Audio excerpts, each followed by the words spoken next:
આજે અમે વાત કરી રહ્યા છે ફ્લોરિડાના જેક્સનવિલેમાં થયેલા એક એવા ઓપરેશનની જેમણે અમેરિકાની સુરક્ષા એજન્સીની ઊંઘ ઉડાવી દીધી છે। આ આખી ઘટના 16 એપ્રિલ 2026ના રોજ બની, જ્યારે ફ્લોરિડા હાઈવે પેટ્રોલિંગની ટીમ એક રૂટીન ચેકિંગ તરફ જઈ રહી હતી ત્યારે તેમની નજર એક શંકાસ્પદ વાહન ઉપર પડી અને જ્યારે તેની ગંભીરતાથી તેમની તપાસ કરવામાં આવી ત્યારે બહાર આવ્યું કે તે જોઈને અનુભવી અધિકારીઓ પણ એક ક્ષણ માટે દંગ રહી ગયા હતા અને ચોંકી ગયા હતા, કારણ કે આ વાહનમાંથી અધત $13 મિલિયન એટલે કે અંદાજે 108 કરોડ રૂપિયાથી પણ વધુ કિંમતનો હાઈ ગ્રેડ ગાંજો ઝડપાયો છે। આટલા મોટા ડ્રગ્સના જથ્થા સાથે જે વ્યક્તિની ધરપકડ કરવામાં આવી છે તેનું નામ દિલીપ કુમાર ઘેલાણી છે। તે આપણા ગુજરાતી છે, જે 34 વર્ષનો ભારતીય મૂળનો ગુજરાતી ગણી શકાય અને તે જેક્સનવિલેના જ રહેવાસી હોવાનું પણ સામે આવ્યું છે અને તપાસમાં એવા ચોંકાવનારા ખુલાસા પણ થયા છે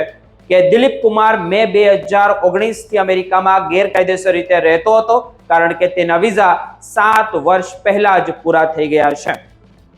અને તેનું જે રિન્યુઅલ કરાવ્યો નહોતું અને આ માત્ર એક અસાધારણ ડ્રગ્સની હેરાફેરીનો કેસ નથી, પરંતુ એક અત્યંત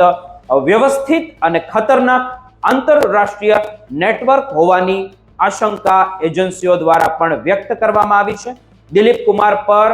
અગાઉ પણ અનેક ગંભીર ગુનાહિત આરોપો લાગેલા છે। એવા આરોપો છે જે મારે તમને નથી કહી શકાતા,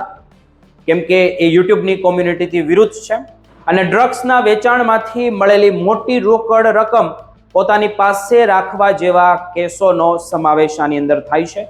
ફ્લોરિડા હાઈવે પેટ્રોલિંગના સ્પેશિયલ ક્રિમિનલ જે યુનિટ હોય, અધિકારીઓ હોય, એમણે જણાવ્યું કે આ ડ્રગ્સનો જથ્થો એટલો બધો મોટો હતો કે તેને લઈ જવા માટે હાઈ કેપેસિટી કાર્ગો વેન અથવા તો મોટા કોમર્શિયલ ટ્રકની જરૂર પડી હશે, જે સામાન્ય રીતે કાયદેસરના માલ સામાનની વચ્ચે છુપાવીને લઈ જવામાં આવતો હોય છે। હવે આ કેસમાં ફેડરલ એજન્સી આઈસ એટલે કે ઇમિગ્રેશન એજન્સી પર જોડાઈ ગઈ છે, કારણ કે દિલીપ કુમાર એક ખતરનાક ક્રિમિનલ એલિયન ઇલીગલ અમેરિકન ગણી શકાય કે તે છુપાઈને અમેરિકામાં રહેતો હતો અને તેની ધરપકડ બાદ તરત જ તેનો પર ફેડરલ વોચ પણ રાખવામાં આવી છે અને જેક્સનવિલે શહેર અત્યારે અમેરિકાના એટલાન્ટિક કોરિડોર પર ડ્રગ્સ માફિયાઓ માટે એક મોટું હબ બની ગયું છે અને આ ધરપકડથી આખા નેટવર્કમાં માસ્ટર માઇન્ડ સુધી પહોંચવાની તપાસ એજન્સીઓને મોટી આશા જાગી છે। આખા ઓપરેશનને ઓપરેશન સ્પ્રિંગ ક્લીનિંગ હેઠળ મોટી સફળતા પણ મળી છે, જેમાં એક દિવસમાં અન્ય સ્થળોએથી પણ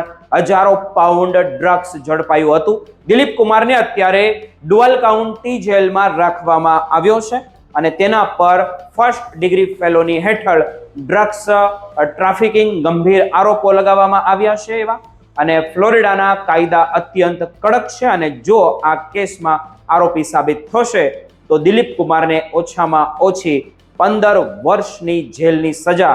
અને લાખો ડોલરનો દંડ પણ તેમને થશે। તપાસ એજન્સીઓએ પણ એ જોઈ રહી છે કે શું આમાં કોઈ આંતરરાષ્ટ્રીય ગેંગ અથવા તો કોઈ એવું વ્યક્તિ નથી જોડાયેલું ને જે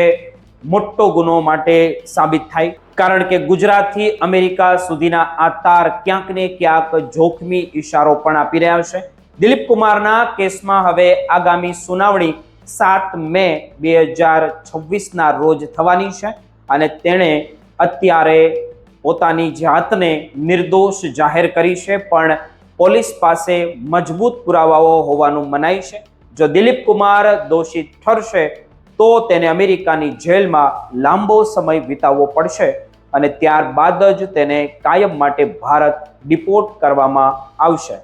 આ ઘટનાએ અમેરિકામાં વસતા ભારતીય સમુદાય પણ મોટી ચર્ચા જગાવી હોય તેવું લાગી રહ્યું છે। કાયદાના કડક અમલીકરણની જરૂરિયાત પર ફરી એકવાર ભાર મૂક્યો છે।